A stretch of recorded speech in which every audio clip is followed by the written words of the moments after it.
Hello ত্রিপুরাবাসী। আজকে না একটা ভিডিও প্রেস মিট বার্তা দেখে আমি খুব বিরক্তি হলাম। কেন জানেন? আমাদের রাজ্যের একজন মন্ত্রী বলছেন I am the minister of power, কিন্তু টিএসইসিএল কি করছে দেখার দায়িত্ব সরকারের নেই। আরে ভাই, সরকার তো সারা দেশকেই চালায়, আর একটা সত্য কোম্পানি, এটা কোম্পানিও বলা যায় না, একটা কর্পোরেশন, এটা সরকারের বাইরে হয়ে যায়। আমার হজম হচ্ছে না, আমি যুক্তিটা খুঁজে পাচ্ছি না। স্যার, আমি আজকেও 500 টাকা রিচার্জ করালাম, মাত্র 40 ইউনিট পাইছি। আমার মতো আরও মানুষ আছেন 500 টাকারও রিচার্জ করান, তারা 20 ইউনিট পান, কেউ 50 ইউনিট পান। 1000 টাকা রিচার্জ করে কেউ 70 ইউনিট পান, আবার কেউ 30 ইউনিটও পান। কি চলছে এগুলি? কি চলছে একটু বলুন না। আপনি যেভাবে দায়িত্বহীনভাবে কথা বলেছেন যে দেখার দায়িত্ব নাই, ছেড়ে দিন না এই মন্ত্রিত্ব পদ। কেন বসে আছেন?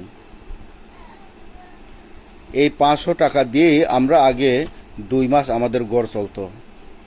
Same TV, same fan, same motor, same bulb.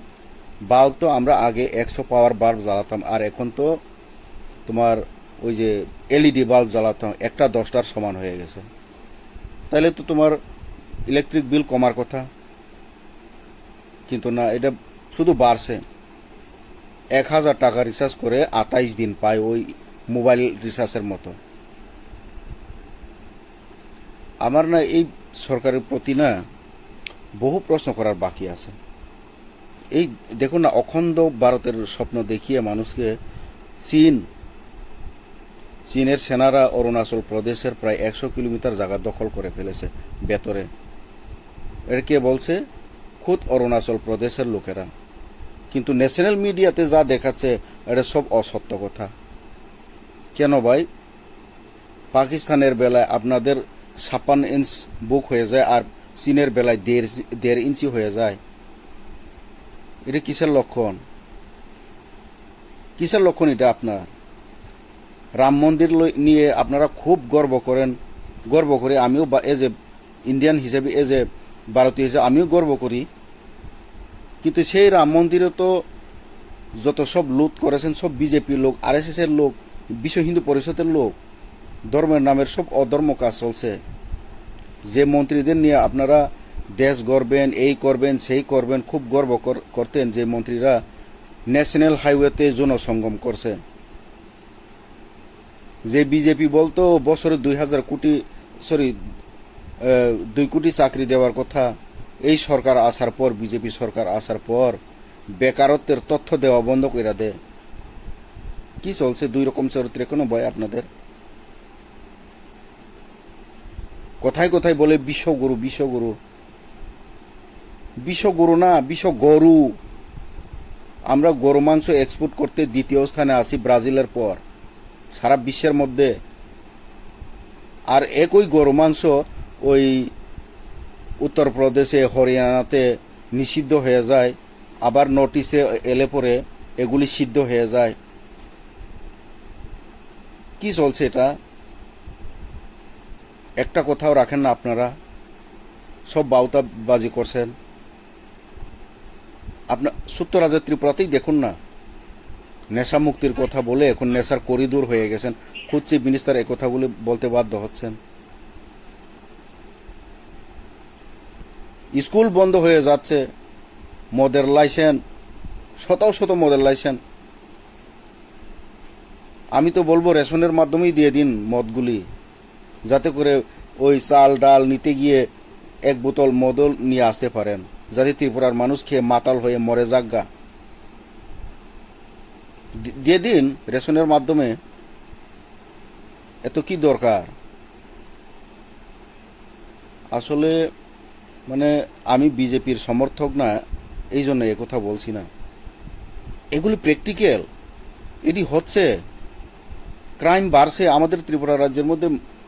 জীবনের যে মান উন্নয়ন, এটা মানে আগের তুলনায় একদম বাজে অবস্থায় আছি আমরা। কোনোখানে আপনারা শান্তি পাবেন না। ডাক্তার বলুন, টিচার বলুন, সরকারি অফিস আদালত, সবাই পীড়া খাচ্ছে, মার খাচ্ছে।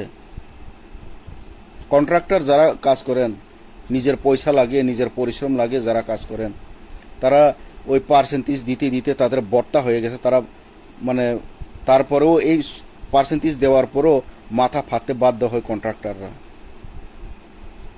তাহলে আমরা কোন কোন রাজ্যে বাস করছি, কোন স্বর্গরাজ্যে বাস করছি আমরা? মানে একটাই কথাই বলবো, এর থেকে মুক্তি পাওয়ার শুধু একটাই উপায়, এই আঙ্গুল। এই আঙ্গুল কাকে রিপ্রেজেন্ট করে? গণতন্ত্রকে। আর এই গণতন্ত্রকে ভাঙার জন্য, আমাদের আঙ্গুলকে দুমড়ে মুচড়ে ফেলার জন্য সংবিধানের মধ্যে প্রতিনিয়ত নতুন নতুন পরিবর্তন আনছেন।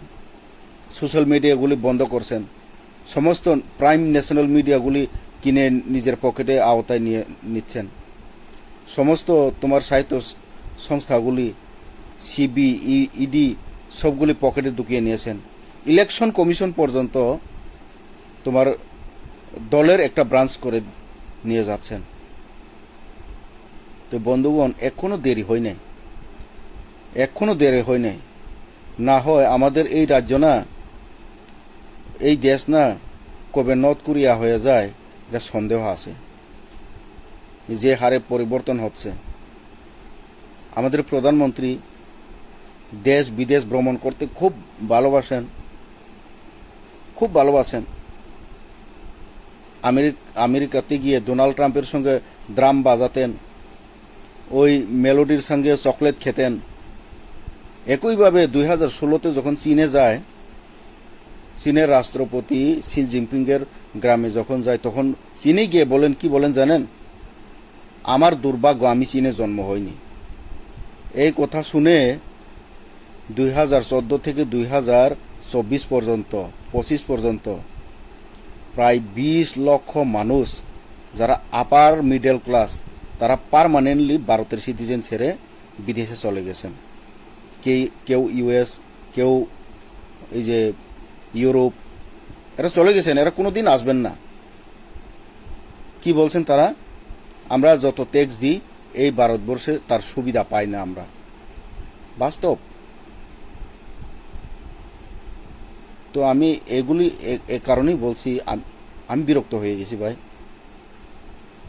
আমি বিরক্ত হয়ে গেছি এই বিজেপিকে নিয়ে। আমার কিছু মানে বিজেপি আসার পর আমি সিপিএম করি, এই জন্য আমার অসুবিধা হইতে আসা না, এরকম না। যারা বিজেপির সমর্থক তারাও খুব বেকায়দে আছে, তারাও ইলেকট্রিক বিল দিতে হচ্ছে, তারাও গ্যাসের দামের প্রতি তারাও খুব আছেন। এই যে ইথানল, এই ইথানল আসার পর আমি 2বার ব্লক আমার সেই পাল্টাতে হয়েছে। মোবিল 1 মাস পরে শেষ হয়ে যাচ্ছে, মাইলেজ পাচ্ছি না, টর্ক পাই না, পিক আপ পাই না। সুপ্রিম কোর্ট যখন তদারকি করে তখন বলে আমরা এটাকে পরীক্ষা নিরীক্ষা করছি, আর জায়গা পাইছেন না। যে কোনো জিনিস তো আগে পরীক্ষা নিরীক্ষা করেই বাজারে আসে, কিন্তু না, আগে বাজারে আনতে হইব, তারপরে এটা। আরে আপনারা কি এই দেশটাকে, এই আমাদের ভেহিকেলসগুলিকে পরীক্ষা নিরীক্ষাগারের জায়গা পাইছেন নাকি? তাহলে পেট্রোলের দাম কমান, যেহেতু 20% আপনারা দিচ্ছেন, এথানল মিলাচ্ছেন, এখন 115 টাকা 105 টাকা পেট্রোলের দাম। আমি মানে খুব বিরক্তিতে আছি ভাই। আমার মতো বহুজনরাই আছে, তারা কথা বলতে পারছেন না, কিন্তু আমি বলছি এই কারণে আমার সহ্য হয় না, এভাবে আমার চুপ থাকতে অসুবিধা হয়। সবাইকে ধন্যবাদ, সবাই ভালো থাকুন।